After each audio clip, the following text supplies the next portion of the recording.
Hello, and welcome to another exciting Havoc Sons video. Today we're going to be looking at the insides of the Tandy 2500 XL2. Radio Shack Tandy 2500s came to market in 1990. By this time, the great leader of personal computers was coming to an end. The past of the dominant PC market share was over. Radio Shack was scrambling to try to find another winner. Unlike using other companies to build their next computer, like the 1200, they decided to purchase an actual computer company. So Victor Computer Division was purchased from a large Swedish investment company in 1989. The Victor Computer Division had its roots in a very nice computer that was released during the time of the IBM PC, but it was more powerful, called the Victor 9000. Before that, the same engineers designed the famous Norden bomb sights of World War II. These highlights made the purchase seem like they may have a new racehorse at the gates. When Tandy acquired the Victor Computer Division, the Victor Company had recently designed a small footprint PC called the Victor 300. With some quick repackaging, the Tandy 2500 was born. There was a total of 7 submodels that kept the 2500 name for over 4 years in production. Most of the cases that housed these motherboards were pretty much the same. The first 2500 was the XL, which was a 10 MHz CPU. The last was a 386SX with a 25 MHz CPU. None of these computers delivered what was hoped for, which made the purchase of the Victor Company and manufacture of these computers a major loss for Radio Shack. The first of many more to come before several bankruptcies and final closure of the Radio Shack altogether.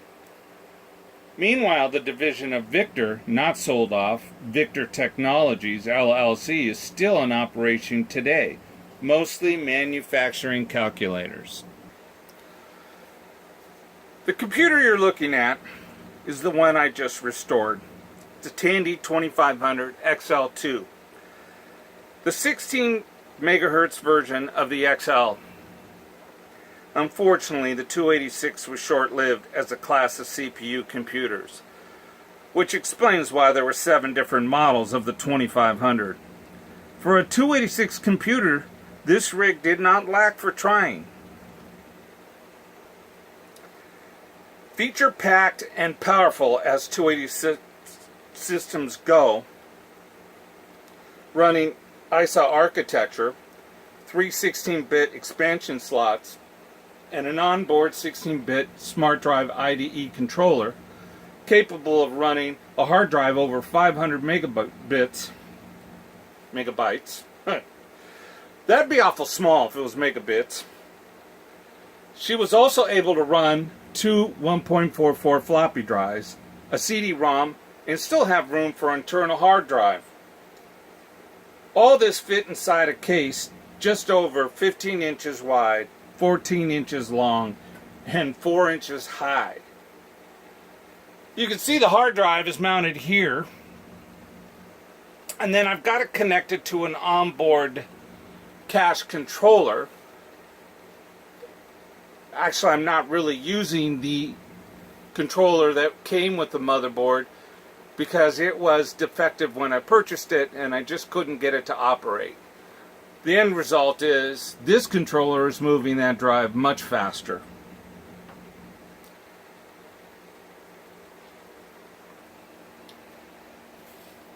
She's populated with 1 megabytes of RAM, and 16 megabytes can be added to the motherboard for total capacity. She also has an onboard 256K Super VGA controller, upgradable to 512K. With the 512K upgrade on the board, you can run multi-sync VGA monitors. She came stock loaded with DOS 3.3 and Decimate in ROM. She's able to boot from ROM very quickly and still use the stock 80 meg hard drive. She could run either a 287 or a 387 math coprocessor. The computer weighed just over 14 pounds with a 70 watt power supply.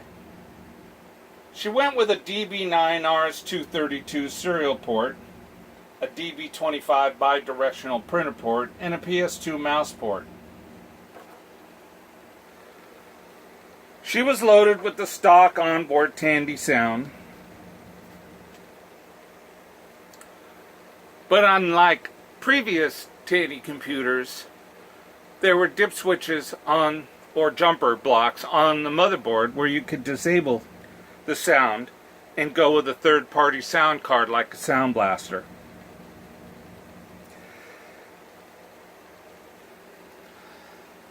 She also came bundled with Compton's Multimedia Encyclopedia, and with some simple modifications to the launch file of Compton's, sound would play perfectly through Tandy's sound system. My computer has 5 megabytes of RAM, a meg on board, and then 4 megs in those slots there.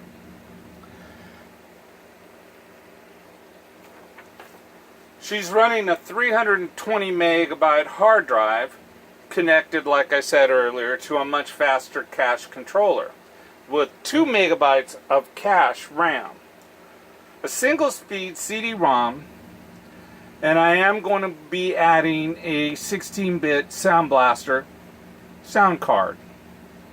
Now, one of the problems that you'll come across with these machines is it's very important that when using a 2500 you get a hold of some very sensitive files for this computer so that everything will work properly.